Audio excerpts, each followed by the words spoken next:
Assalamualaikum warahmatullahi wabarakatuh. Kita dari kelompok satu ingin mengumpulkan tugas makalah atau review dari metode penelitian dengan judul Analisa Fiber Optik dalam Pengembangan Jaringan di Perumahan dengan dosen pengampu yaitu Ibu Dewi Larswati MKOM. Di sini saya ingin memperkenalkan kelompok, yaitu pertama ada Muhammad Hamzah, kedua ada Muhammad Alfri Hadi, Rifki Ihsan Maulana dengan saya sendiri Harki Nugroho, dan ada Kresno Danardono. Di sini kita ingin membahas tentang analisa fiber optik di sini. Pertama, jaringan yang kita tahu ini adalah fiber optik, yaitu FTTH atau fiber to the home. Di sini kita bisa lihat perumusan masalah. Pertama itu adalah bagaimana cara dan tantangan dalam pengembangan fiber optik terkait masalah infrastruktur dengan contoh sederhana pembangunan infrastruktur fiber optik di area perumahan. Yang kedua adalah apakah penggunaan fiber optik dalam pengembangan jaringan merupakan pilihan yang tepat. Dan kita bisa lihat di sini tujuan dan manfaatnya. Tujuan penelitian di sini bisa digunakan dalam peran pengembangan jaringan perumahan sejalan dengan meningkatnya kebutuhan akan konektivitas cepat dan andal. Dan tujuannya tidak lain dan tidak bukan adalah yang pertama, mengidentifikasi keunggulan fiber optik, yaitu menganalisis keuntungan fiber optik seperti kecepatan transfer data yang tinggi, kapasitas bandwidth besar, dan ketahanan terhadap interferensi elektromagnetik. Yang kedua, mengevaluasi tantangan implementasi, yaitu mengkaji tantangan seperti biaya pemasangan tinggi, kebutuhan tenaga ahli, dan pemeliharaan infrastruktur. Dan ketiga adalah menyelidiki kasus studi terkait, yaitu mengumpulkan dan menganalisis studi kasus untuk memberikan wawasan praktis dan rekomendasi berdasarkan pengalaman di lapangan. Dan terakhir itu, memberikan rekomendasi untuk pengembangan masa depan, yaitu memberikan rekomendasi strategis untuk memaksimalkan potensi fiber optik dalam menciptakan jaringan yang lebih efisien. Dengan tujuan tersebut, penelitian ini diharapkan dapat berkontribusi pada pemahaman pentingnya fiber optik dalam pengembangan jaringan perumahan. Manfaatnya ada 3. Yang pertama, peningkatan pemahaman teknologi fiber optik, panduan untuk mengembangkan bisnis ISP, dan ketiga, kesadaran akan keberlanjutan dan efisiensi. Dan dari metode penelitian ini kita bisa lihat ada 5 yang diliputi dari penelitian ini. Yang pertama, pendekatan penelitian, riset mendalam, survei kuesioner, observasi, dan analisa dokumen. Dan kita bisa lihat juga teknik pengumpulan datanya kita bisa mengambil dari 4 ini. Yang pertama, FGD, atau bisa kita rangkum sebagai Focus Group Discussion. Yang kedua, survei kuesioner. Yang ketiga, observasi lapangan. Yang keempat, analisis dokumen. Dan untuk ruang lingkup penelitian, di sini ada 6. Yang pertama, teknologi fiber optik. Yang kedua, penggunaan fiber optik dalam pembangunan jaringan skala luas. Implementasi fiber optik pada infrastruktur ISP. Studi kasus pengembangan jaringan fiber optik. Peralatan dan teknik yang digunakan dalam fiber optik. Dan yang terakhir, sistem distribusi dan manajemen jaringan fiber optik. Dan untuk tinjauan jurnal dan landasan teori ini dilanjutkan dengan Mas Kresno Danar. Baik, terima kasih Mas atas waktunya. Ya, selanjutnya ada bab 3 yaitu analisa dan perancangan, analisis masalah. Dalam pengembangan jaringan skala perumahan terutama berbasis fiber optik terdapat beberapa tantangan dan masalah yang dihadapi. Di antara lain adalah biaya infrastruktur yang tinggi, yang kedua kerentanan fisik kabel fiber optik, yang ketiga keterbatasan tenaga ahli, yang keempat tantangan dalam distribusi jaringan ke wilayah luas. Lalu yang selanjutnya ada analisis kebutuhan. Untuk mengatasi berbagai masalah yang telah diidentifikasi, perlu dilakukan analisis terhadap kebutuhan yang harus dipenuhi dalam pengembangan jaringan fiber optik pada skala luas. Di antaranya adalah perencanaan infrastruktur yang efektif, lalu pemilihan dan penggunaan peralatan yang tepat, yang ketiga tenaga kerja yang berkompeten. Dengan memenuhi kebutuhan ini, diharapkan pengembangan jaringan berbasis fiber optik dapat berjalan lebih efisien dan handal. Lalu selanjutnya akan dijelaskan oleh teman saya, Rifki. Oke, silakan Mas. Ya, berikut di perancangan jaringan fiber optik.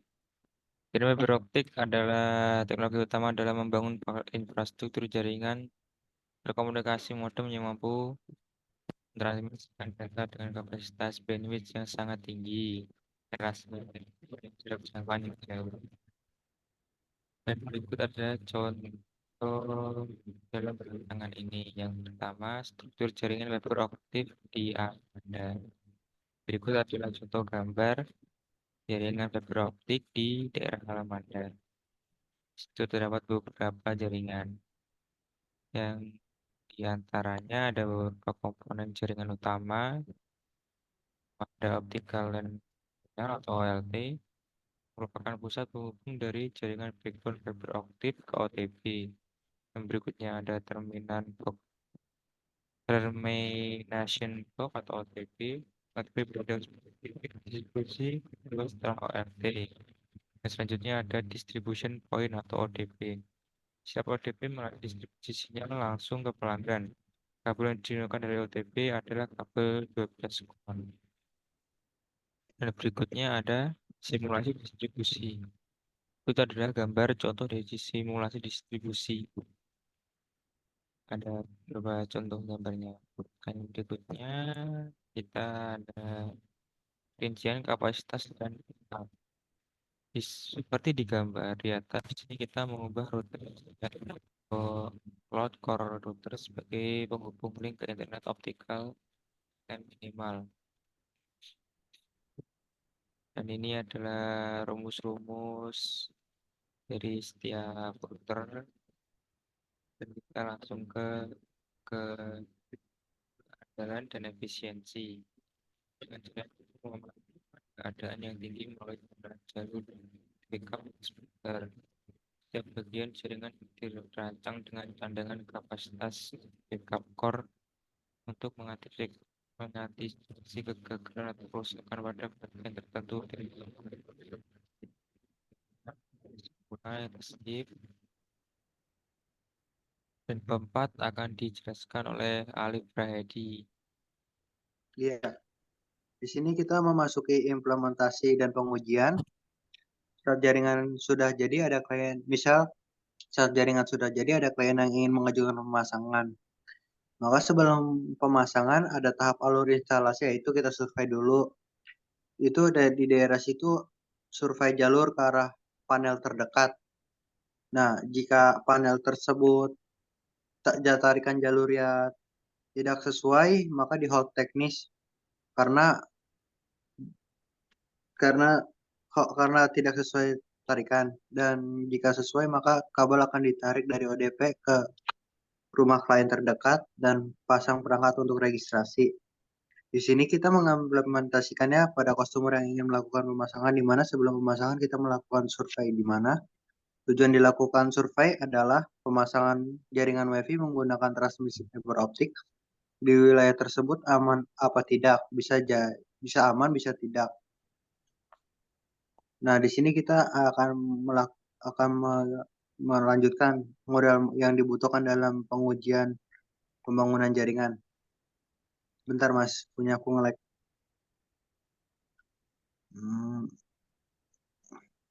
Di sini ada alat-alatnya, sebentar teman-teman. Ada kabel DW, OLT,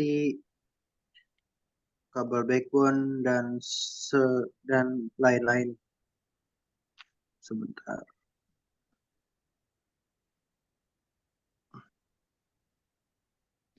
Di sini untuk hitung-hitungannya di sini kita menggunakan kabel DW 50 meter, di mana kabel DW 50 meter itu dikali 212 dapat dari mana? Dari jumlah user. Usernya kan ada 512.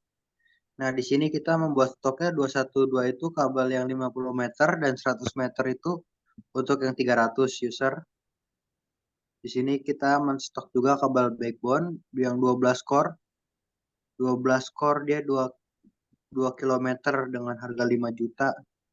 Dikali 3 kurang lebih 15 juta.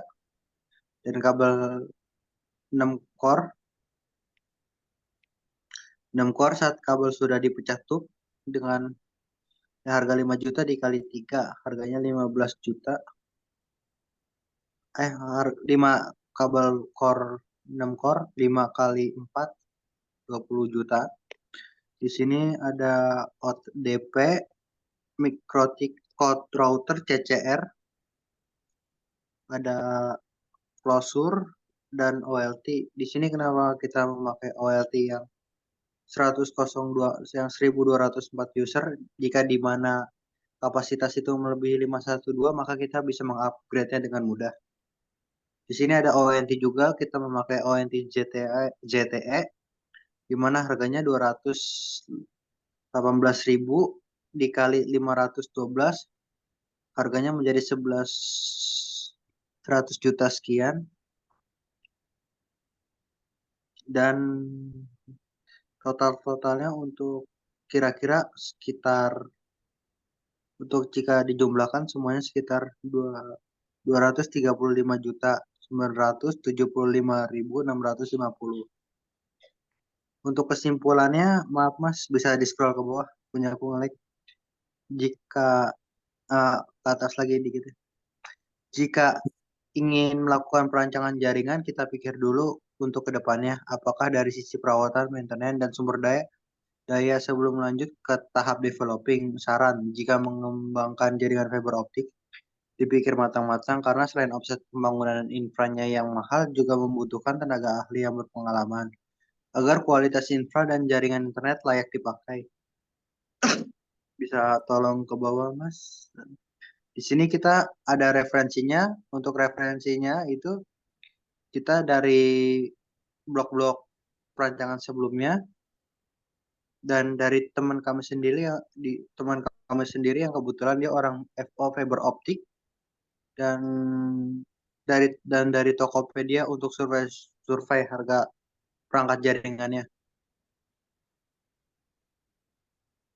Wis, Sudah sih dari tutup.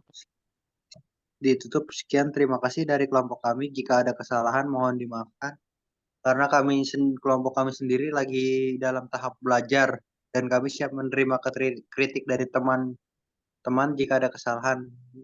Dan kami pamit. Assalamualaikum warahmatullahi wabarakatuh. Waalaikumsalam warahmatullahi wabarakatuh.